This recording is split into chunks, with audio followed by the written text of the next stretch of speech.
Hello everyone, I hope आप सभी बहुत ही बढ़िया होंगे। आप अभी सडनली इंटरनेट पर एक अग्निपथ नाम से बहुत सारा एक वायरल कंटेंट देख रहे होंगे, या फिर अग्निपथ नाम से जो देश में हल्ला हो रहा है, या फिर अग्निपथ नाम से ऐसा सुनाई दे रहे हैं कि आर्मी में कुछ चेंजेस हुए हैं, अग्निपथ नाम से कोई योजना आई है, अग्निपथ नाम से एक स्कीम आई है जिसके तहत आर्मी में अब भर्ती होगी और अब अग्निवीरों को भर्ती करेंगे।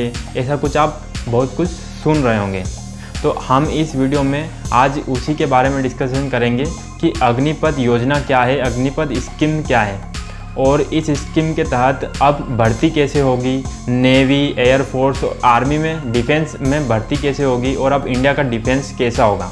और आप देख रहे होंगे टीवीज़ पर और न्यूज़ चैनलों पर और इंटरनेट पर, यूट्यूब पर कि हमारे देश में बहुत सारी जगह पर लोग हल्ला बोली कर रहे हैं और प्रोटेक्शन कर रहे हैं और ट्रेनें जला रहे हैं, बाकी लड़ाइयाँ कर रहे हैं, विरोध कर रहे हैं। तो ये आखिर अग्निपथ स्कीम है क्या, जिसका हमारे देश में इतना सारा विरोध हो रहा है। तो चलिए जानते हैं इस अग्निपथ स्कीम के बारे में। और जो ये नमूने हैं हमारे देश के जो हल्ला बोली करते हैं और ये जो ट्रेनें फूंक रहे हैं, ये ट्रेनें जला रहे हैं, इतना प्रोटेक्शन कर रहे हैं, ये कभी भी आर्मी में नहीं जाएंगे। आर्मी में भर्ती होने वाला और देश को प्यार करने वाला एक देश प्रेमी कभी भी देश की संपत्तियों को नहीं जलाता है। वो देश से बहुत दिल से प्यार करता है और दिल से प्यार करता है और देश की संपत्तियों को ख़राब नहीं करता है। आपको एक बात बताओ, वो संपत्ति हमारे देश के लोग ही जेब से भरेंगे। वो संपत्ति आप तोड़ोगे तो उससे होगा क्या। आप पहले इस योजना को समझे, इस स्कीम को समझे। अगर स्कीम समझ में आएगी तो ये चलेगी आगे, अगर स्कीम नहीं समझ में आएगी तो उसका कुछ सुधार करेंगे सरकार। अगर सरकार ने या फिर हमारे चीफ ऑफ डिफेंस है, तीनों सेनाओं के जो भी हमारे मेजर जनरल्स हैं, चीफ ऑफ कमिश्नर्स हैं, चीफ ऑफिसर्स हैं, उन्होंने अगर जो भी फैसला लिया होगा, अगर कोई स्कीम लाए होंगे तो वो हमारे देश के यूथ के भले के लिए ही होगा। तो कृपया करके उस स्कीम को समझें अच्छे से और स्कीम के बेनिफिट्स को देखें, हमारे देश को देखें। ये हल्ला बोली करने से कुछ नहीं होगा। सो इस वीडियो को बहुत ज़्यादा शेयर करना ताकि ये बातें दूसरों तक भी पहुँचें। तो चलो स्टार्ट करते हैं वीडियो को।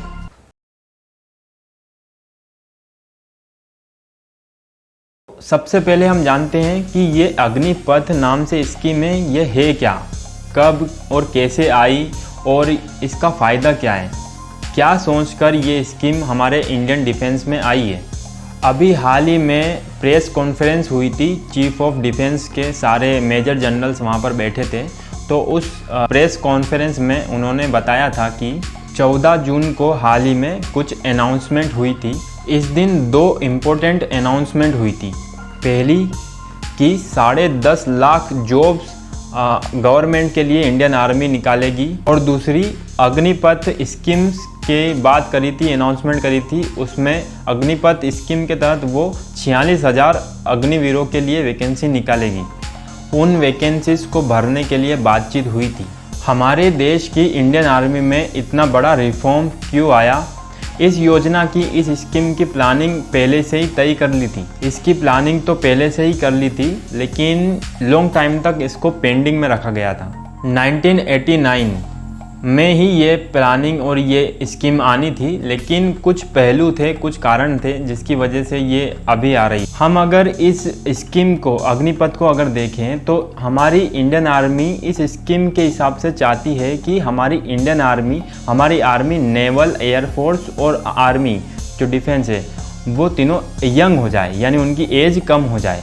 उनके हिसाब से ऐसा था कि सन 2030 तक हमारे देश में जो हमारे देश की पॉपुलेशन है, वह उस पॉपुलेशन की 50% पॉपुलेशन 25 की उम्र से कम की पॉपुलेशन होगी। इसी चीज़ को देखा और समझा गया, और इस स्कीम के तहत ये देखा गया कि हमारे देश की जो सेना है वो सेना भी यंग होनी चाहिए।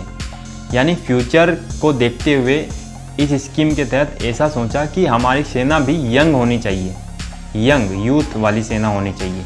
मतलब ऐसा कि ये स्कीम के तहत 4 साल की सर्विस इसलिए रखी ताकि हमारी सेना यंग सेना हो। इस स्कीम को बनाने से पहले, इस अग्निपथ योजना को बनाने से पहले इसको 2 साल तक स्टडी किया गया था। हमारे तीनों डिफेंस के तीनों चीफ और हमारे जनरल रावत सर जी ने और कई लोगों से मिलकर इस बात पर, इस स्कीम पर बहुत सारा डिस्कशन हुआ कि क्या क्या रहेगा, कितने % में क्या क्या होगा। और इन्होंने दूसरे बाहर के देशों की भी स्टडी करी, बहुत सारे, यानी कि सारे ही सभी देशों की स्टडी करी। स्टडी में यही देखा गया कि उनकी जो सेना की उम्र है वो 26, 27, 28 की उम्र होनी चाहिए, 32 तक उम्र होनी चाहिए।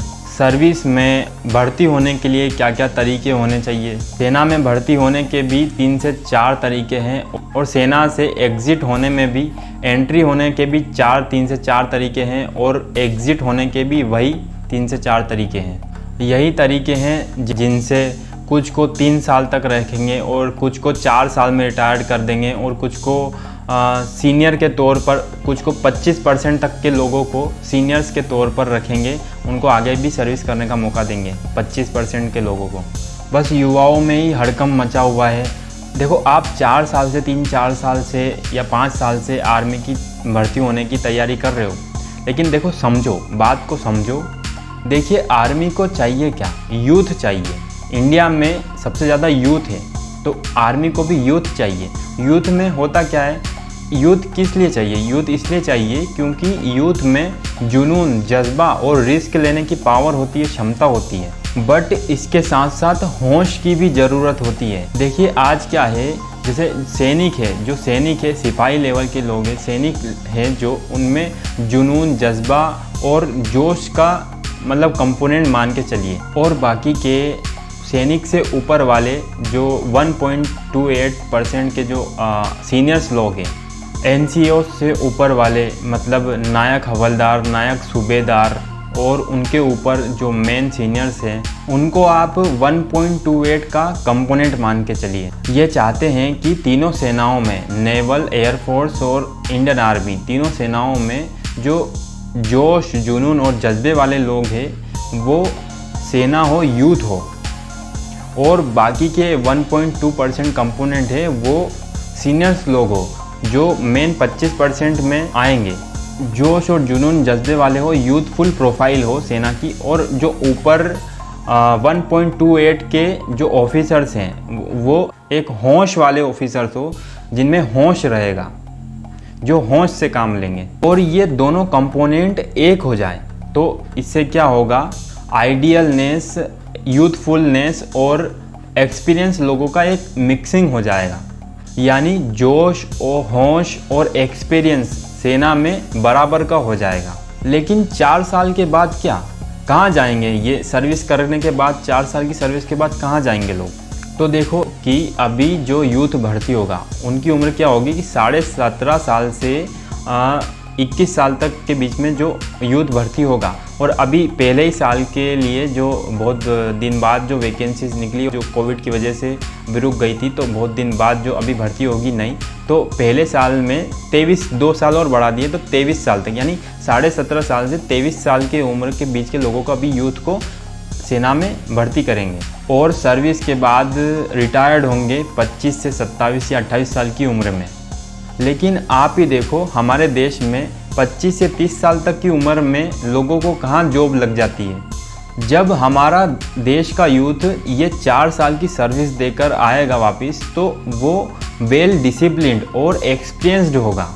देखो, जब यूथ भर्ती होगा तो उनमें 60 से 70% तक जो लोग होंगे, वो 60 से 70% लोग 10वीं पास लोग होंगे। लेकिन जब वो आएंगे, भर्ती होंगे सेना में, जब वो फौज में रहेंगे तो उनको ट्रेनिंग मिलेगी, वो ट्रेंड होंगे, उनकी स्किल्स बढ़ेगी और एक्सपीरियंस्ड होंगे, वेल डिसिप्लिन्ड होंगे और प्रैक्टिकल उनको नॉलेज मिलेगा। उनको प्रैक्टिकल नॉलेज भी होगा, तो वहीं फ़ौज से उनको 12वीं का सर्टिफिकेट भी दिया जाएगा। और यूथ को इस स्कीम से और बाद में उनको डिग्री भी मिलेगी। फिर वो 4 साल के बाद जब सर्विस के बाद घर आएंगे तो वो वेल डिसिप्लिन्ड होंगे, एक्सपीरियंस्ड होंगे, उनको प्रैक्टिकल नॉलेज होगा, ट्रेंड होंगे और वो उनके पास डिग्री होगी, उनके पास में सर्टिफिकेट्स होंगे, जिनकी मदद से वो, देखो, कंपनी और कॉरपोरेट्स को क्या चाहिए? वेल डिसिप्लिन्ड इंसान चाहिए। तो 60% तो जॉब प्रोफाइल वहीं कंप्लीट हो जाती है। तो उनको वेल डिसिप्लिन लोग मिलेंगे। आप मतलब अच्छी जॉबों में जॉब्स आपको अच्छी मिल जाएगी, उससे आप वेल डिसिप्लिन रहेंगे, ठीक है। और अगर आपको मतलब जॉब भी नहीं करना है तो उसके बाद आप खुद का एक बिज़नेस चला सकोगे, खुद का एक बिज़नेस खड़ा कर लोगे, इतनी आप एक स्किलफुल इंसान बन जाओगे। और पहली बात तो ये कि आप क्यों ना 25% में रहो, 25% में रहो ना। आपको अगर देश की सेवा करनी है, फ़ौज में ही रहना है, वहीं सर्विस करनी है पूरी लाइफ, अगर फ़ौज में देश की सेवा करना है तो आप क्यों ना 25% में जाओ ना, वहाँ 75% में क्यों रहो।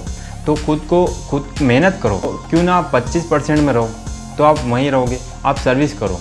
और आगे भी प्रेफरेंस मिलेगी सीआरपीएफ में, एसएसजी की जो जॉब्स हैं उनमें, और बीएसएफ में, सीआरपीएफ में, असम राइफल्स में, तो उनमें भी प्रेफरेंस मिलेगी। देखो अग्निपथ की स्कीम के हिसाब से क्या फ्यूचर है कि आगे की जो लड़ाइयाँ हैं वो टेक्निकल लड़ाइयाँ होंगी। तो आर्मी में जो डिफेंस है उसमें टेक्निकली और स्किल्ड यूथ चाहिए। अग्निपथ स्कीम से यूथ को बहुत ज़्यादा बेनिफिट्स मिलेंगे और देश की जो सेना है उस सेना में और ज़्यादा ट्रेनिंग की क्षमता बढ़ेगी। अभी के जवानों जैसे कि अभी के जवानों में भी जो अलाउंस रहते हैं वो अलाउंस भी सेम ही रहेंगे। शहीद होने पर 1 करोड़, और जो लास्ट में सर्विस के बाद जो रिटायर्ड होंगे उस रिटायर्ड में जो 11 लाख रुपए मिलेंगे वो 11 लाख टैक्स फ्री होंगे। और इन यूथ अग्निवीरों से कोई भेदभाव नहीं होगा, ओनली 4 साल की सर्विस होगी और उनमें से 25% को वो सीनियर्स के तौर पर रख लेंगे जो अच्छे खासे एक्सपीरियंसड होंगे, डिसिप्लिन होंगे, और बाकी को 75% को वो रिटायर्ड कर देंगे।